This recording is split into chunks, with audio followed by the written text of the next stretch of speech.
Fala pessoal, professor Baraúna para uma aulinha de histologia, parte de tecido nervoso. Então vamos lá.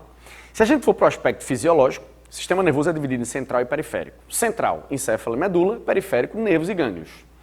Só que o tecido nervoso, ele estuda na verdade o quê? As células que compõem esse sistema. Então quais são as células? Neurônio e células da glia. O neurônio é a principal, porque ela é transmissora do impulso nervoso, então nesse caso ela conduz o impulso nervoso, e as células da glia são acessórias. Então fica muito ligado, porque o neurônio é o primeiro que a gente vai estudar agora. Neurônio, primeira coisa, funcionalmente ele se divide em dois principais grupos. Na verdade você tem um terceiro que é o associativo, mas são dois principais. Ou ele é sensitivo, ou ele é motor. Existe o associativo que fica entre o sensitivo e o motor. Cuidado, eu não estou classificando nervos. O nervo pode ser sensitivo, motor e misto, tá? Eu estou, na verdade, classificando neurônio. É a célula que compõe esse sistema.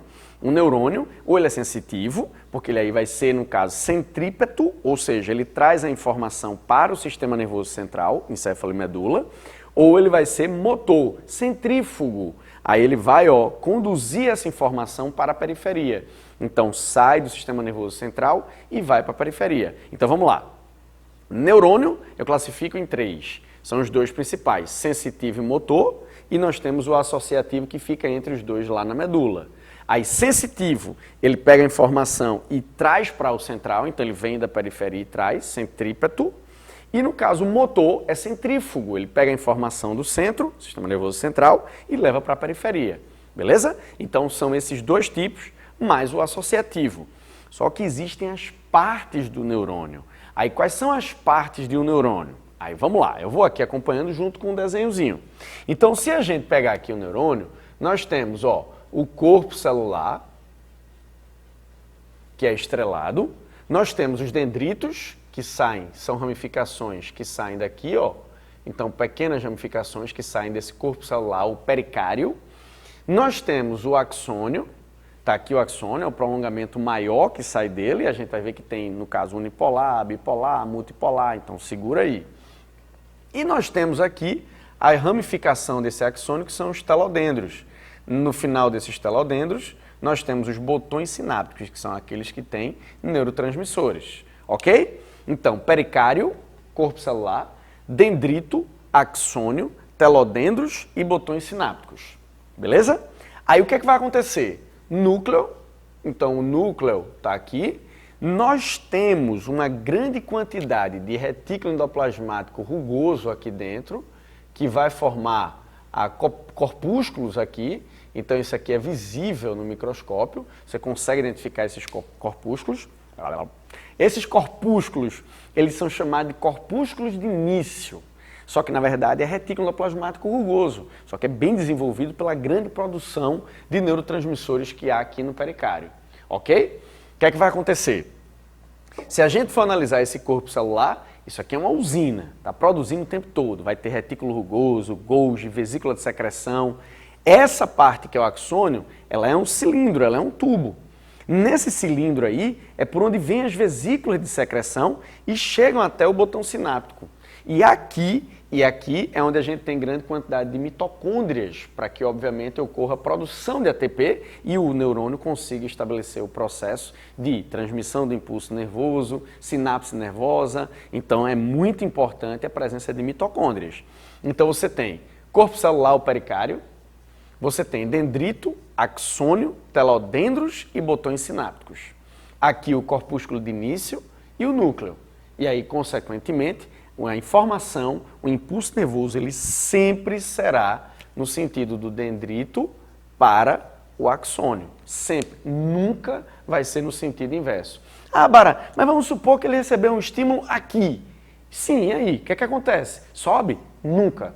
Ele vai ser daqui para baixo. Ah, isso pode acontecer? Pode. Muita gente acha que o impulso nervoso ele tem que vir do dendrito e percorrer todo o corpo do neurônio. Não, não, não. Nesse caso ele pode vir daqui, dendrito, axônio, ou axônio, axônio. Então, na verdade, o impulso nervoso ele pode começar daqui e descer. Incrível isso, né? E aí tem gente que acha que não, que ele tem que começar do dendrito e vai até o axônio. Não. A única coisa que ele não pode é vir do axônio e subir para o pericário. Aí realmente isso não vai acontecer. Tranquilo? Então agora que a gente tem as partes, nós temos os 3 tipos de neurônio, vamos para a classificação dele em termos de morfologia. O que é que acontece? Vê só. O neurônio, ele pode ser multipolar, esse aqui, ó. São vários polos que eu tenho aqui, ó, as ramificações dele, aonde um deles vai fazer o quê? Ele vai, obviamente, sair um ramo gigante, que é o maior, que vai ser o axônio. Beleza, esse é o multipolar. Existe o bipolar. Bipolar, o bipolar, não é o bipolar doidinho, não. É aqui assim, ó. Aqui você vai ter somente 2 polos saindo do pericárdio. Ó, vai ter esse polo e vai ter esse polo. Pronto, então aqui você tem a ramificação e aqui você tem a ramificação. Então você tem aqui o dendrito e você tem aqui o axônio. Então esse cara aqui, ele é chamado de neurônio bipolar. Por que bipolar? Porque ele tem 2 polos. Vou fazer assim para ficar bem bonitinho. Aqui, ó, pacho, go, yes, alright, né? Então tá aí. Esse cara, ele é o quê? Esse cara é o neurônio bipolar. Se você perceber, nós temos aqui, ó, apenas 2 polos surgindo, saindo do pericárdio. Um dendrito e o outro axônio. Ah, Bara, então nesse caso, não pode realizar um impulso nervoso no sentido axônio-dendrito, ok? E aí vai ser sempre dendrito-axônio. Fechou? E existe o terceiro caso, que é o neurônio pseudo-unipolar. Então esse cara, ele é assim, ó, uma só linha. Olha que maluco ele. Então aqui, ó, é uma só linha. Então ele tem aqui o dendrito e tem aqui o telodendro, tem aqui no caso as ramificações, os botões sinápticos, tudo aqui bonitinho, yes, pronto. E no caso, o pericárdio dele, ele sai daqui, ó, sai daqui e faz isso, ó.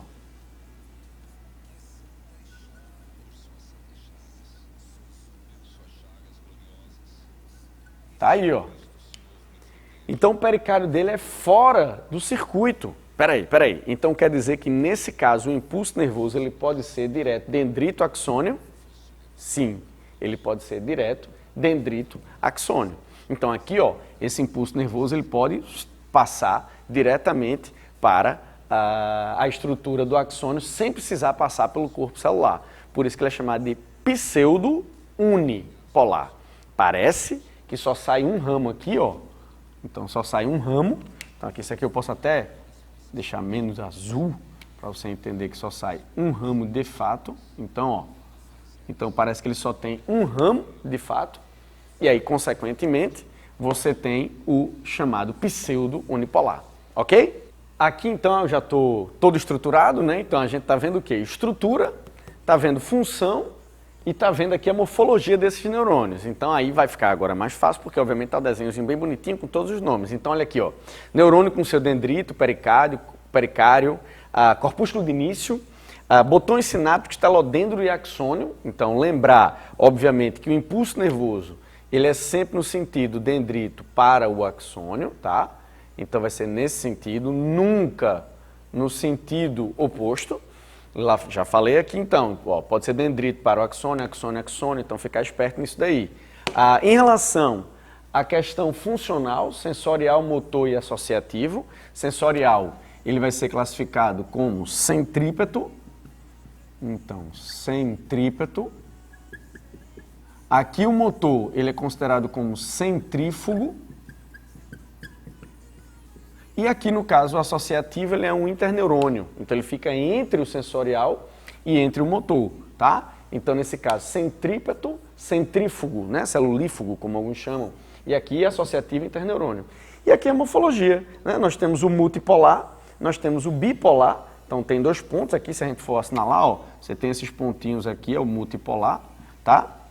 O bipolar, ele tem 2 pontinhos, então aqui, e o pseudo-unipolar, ele parece ter apenas um ponto, então fica confuso aí em relação a quem é dendrito e quem é axônio. Esse aqui é o que a gente tem maior quantidade, multipolar, né? Tem diversas morfologias dele, isso aqui é apenas uma delas. O bipolar é aquele que se encontra geralmente na região sensorial, então você tem bulbo olfativo, por exemplo, nariz, né?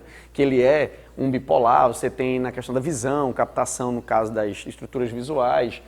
E o pseudo-unipolar, ele vai ser encontrado nos gânglios medulares. E aí você identifica qual é a região posterior, por exemplo, através desse gânglio, que é um gânglio sensitivo que a gente tem na medula espinhal. Então, quando o neurônio sai, que aí já é o nervo, ele vai formar esse gânglio sensitivozinho e aí você percebe que é um pseudo-unipolar. Tranquilo? Beleza? Pegou isso aqui? Então vai, tira um print aí para poder copiar. É importante a gente perceber o seguinte, no caso aqui a gente fez uma classificação funcional do neurônio, sensorial, motor e associativo ou interneurônio. Quando a gente vai para o sistema nervoso central e periférico, que é a parte fisiológica, aí muda um pouco, porque aí você vai classificar nervo, tá? Você não vai classificar mais neurônio. O que acontece com o nervo? Vamos lá. Sistema nervoso periférico, ele é formado por nervos e gânglios. Nervos são prolongamentos dos neurônios, gânglios são os corpos celulares. Então, gânglio, conjunto de pericário e nervo, conjunto de prolongamento. O que é que vai rolar nisso daí? Quando a gente tem um sistema nervoso periférico, então, nervos e gânglios, vamos falar do nervo. Aí o nervo, que é formado por prolongamento de neurônio, ele vai ter o quê? Ele vai ter a fibra em conjunto, então é um feixe de fibra, e o conjunto do feixe de fibra. Aí você tem um nervo. Entendeu o que é um nervo? Nervo não é um neurônio. Nervo, na verdade, vai ser um conjunto de fibras, feixe, e um conjunto de feixe. Então, nesse caso, ele tem vários feixes e cada feixe tem várias fibras. E a fibra é um prolongamento do neurônio.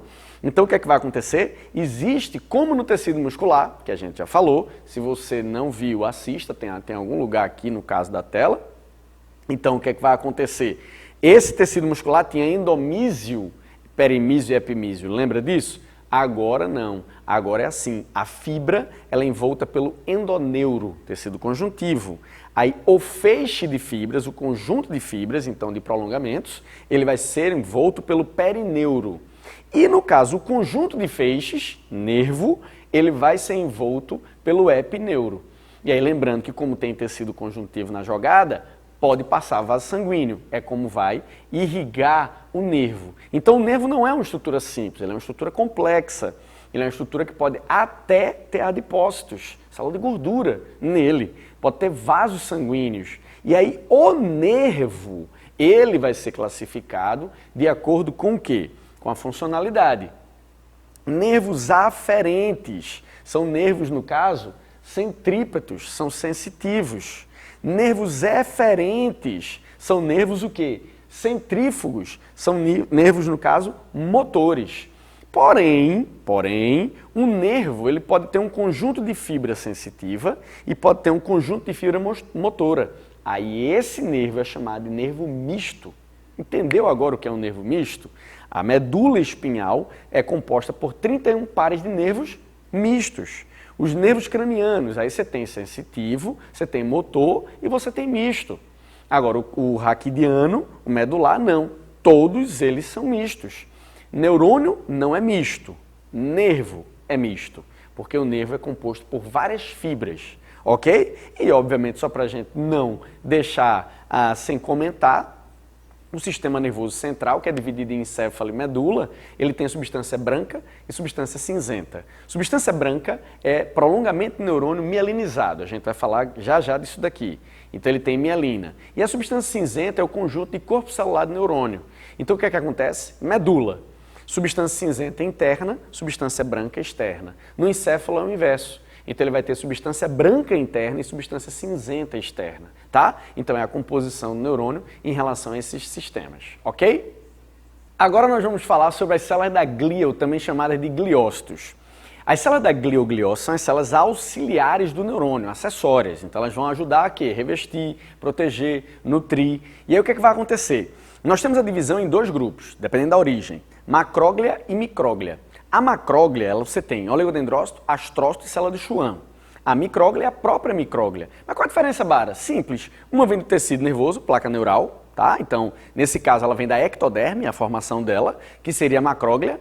E a outra, que é a micróglia, ela vem do tecido sanguíneo, hematopoético. Então, nesse caso, é o macrófago que migra para o tecido nervoso e vai, de fato, formar aí a micróglia, tá? Que são células de defesa, ok? Cada célula da glia apresenta uma função especial. Os astrócitos são células que possuem ramificações e ela sempre, isso é uma dica para você em figuras principalmente, ela sempre vai estar aqui abraçada com o neurônio e aqui abraçada com o vaso sanguíneo.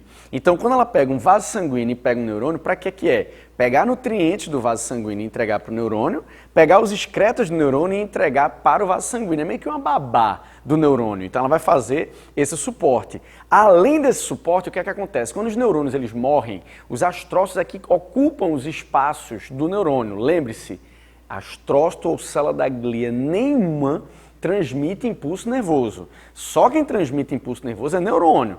Porém, para não deixar aquele espaço lá vazio, os astrócitos vão para lá e fazem um processo de preenchimento daquela região. A gente acha que o nosso cérebro é muito estático, parado. Não, mas ele tem uma estrutura dinâmica, tá? Tem movimentação celular, tem tudo isso. Então o astrócito, ele vai ter a função de quê?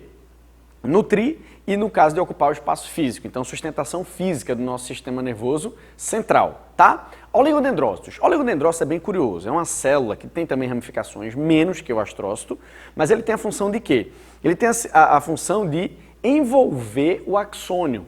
Quando ele dá uma volta só nesse axônio, para proteger o axônio, a gente diz que a fibra desse axônio, a fibra neuronal, ela é amielinizada. Bara, mas ele envolve, mas uma única vez, tá? E isso daí é engraçado porque muita gente acha que ele não tem oligodendrócito quando não tem baía de mielina. Tem, só que é uma volta apenas. Isso no sistema nervoso central.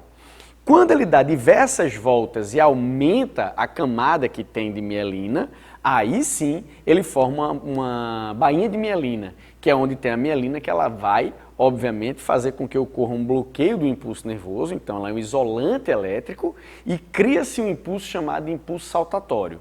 Então o oligodendrócito é uma célula que envolve o axônio, uma função de proteção, com uma volta, ele é no caso amielinizado, com diversas voltas mielinizado. Quando ele mieliniza, ele vai colocar um isolante elétrico que faz com que o impulso salte para outro ponto.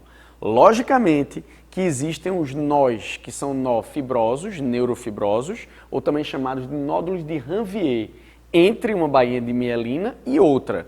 Então, dessa forma, fica fácil de você ver o impulso nervoso saindo entre esses nó ou nódulos de Ranvier e fazendo o processo saltatório, tá? Isso do sistema nervoso central, porque o sistema nervoso periférico, quem vai fazer uma função semelhante são as células de Schwann ou da neurilema. Então, célula de Schwann, neurilema, é quem vai fazer a bainha do sistema nervoso periférico, enquanto o oligodendrócito do sistema nervoso central. E aí vem a micróglia. A micróglia são células pequenas, extremamente ramificadas, então ela tem uma ramificação muito grande, e essas células elas vão ter a função de quê? Essas células elas vão ter a função de defesa. Então elas vão pegar detritos ou restos celulares da região do sistema nervoso e aí, consequentemente, realizar a fagocitose. Por isso que a gente falou anteriormente que ela é derivada do macrófago, tá? Ela é uma especialização do macrófago.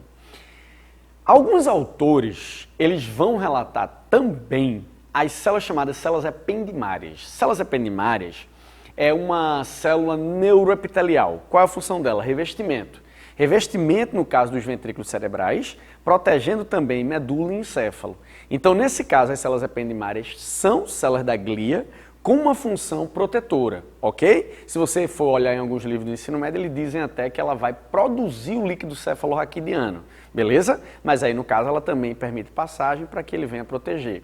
Isso, obviamente, é um assunto que a gente vê lá nas meninges, que aí você tem a dura mater, pia mater, aracnoide, espaço subaracnoide, mas aí é uma outra aulinha que a gente, no caso, tem da parte de sistema nervoso, tá ok?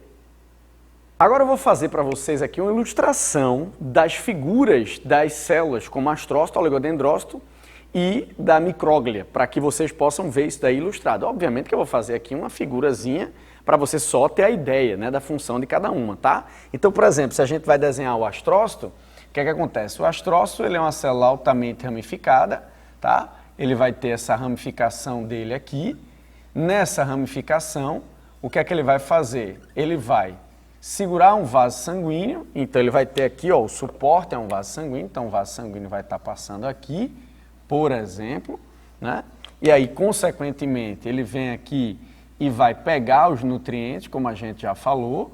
Então aqui, ó, ele pegando esses nutrientes e ele, obviamente, vem aqui para um neurônio, então aqui está o neurônio aqui, vai receber esses nutrientes desse astrócito. Então o neurônio aqui, ele vai estar recebendo os nutrientes desse astrócito. Então o astrócito vem aqui e entrega para ele esses nutrientes. Então tira do vaso e joga para o neurônio. Isso daí seria o astrócito, fora a função física que ele vai ter, né? Então a estruturação física e até mesmo de ocupar espaços vazios. Se a gente vai para a micróglia não, a micróglia é uma célula pequenininha, tá? Ela vai ser uma célula aqui pequenininha, porém extremamente ramificada. Por quê? Porque nesse caso é uma célula de defesa, então ela tem que estar fazendo o tempo todo o reconhecimento da área para ver se tem algum detrito ou se tem algum resto celular, tá? Então ela é uma célula altamente ramificada. Isso é importante porque ela é uma célula pequenininha com grande ramificação. Fechou? E aqui você tem também quem? Os oligodendrócitos. Aí os oligodendrócitos, aí olha só, eles são células que vão estar assim, ó, por exemplo, fazendo isso daqui, ó. Então aqui ele vai estar envolvendo uma fibra, aqui ele vai estar envolvendo outra e aqui ele vai estar envolvendo outra. Então se você olhar aqui, ó, eu estou botando a fibrazinha, estou botando a fibrazinha e estou botando a fibrazinha. E esse aqui seria o oligodendrócito. Então ele está pegando a fibra de um neurônio aqui, né, que ela estaria aqui assim, ó, essa fibra, outra aqui, outra aqui. Se a gente obviamente fosse fazer esse oligodendrócito visto de cima, então, sei lá, a gente ia fazer assim, ó. Então ele tem várias voltas concêntricas e aqui você tem a fibra. Ou seja, aqui você tem o neurôniozinho, assim, ó. Ok? Então aqui você tem as várias voltas do oligodendrócito e aqui preto você teria a fibra. Então essa parte aqui seria a fibra, ou seja, o axônio do neurônio. E isso aqui é então a chamada bainha de mielina. Se a gente for ver esse neurônio de lado, então esse neurônio aqui de lado, ele estaria assim, e aí consequentemente nós teríamos a bainha de mielina sendo formada assim. Então ela estaria assim, ó, bainha de mielina. Lembrando que existem os espaços aqui, e esses espaços são chamados de nó ou nódulos de Ranvier, né? Ou nó neurofibrosos. E aí, consequentemente, você tem esses nó ou nódulos de Ranvier, que são os espaços entre essas circunvoluções ou envolturas que aí, no caso, o oligodendrócito vai fazer. Então, o impulso saltatório ele vem daqui para cá, ó. E aí você tem um impulso mais rápido quando você tem bainha de mielina. Lembrando que o neurônio que tem uma só volta, ele não vai ter bainha de mielina, mas ele tem um oligodendrócito protegendo. Aquele que tem várias voltas, ele tem bainha de mielina e aí cria-se um impulso saltatório. Oligodendrócito, sistema nervoso central, célula de Schwann, sistema nervoso periférico. Impulso nervoso. Vamos agora estudar impulso nervoso. Veja só. Impulso nervoso é bem tranquilo. Agora a galera confunde muito aquela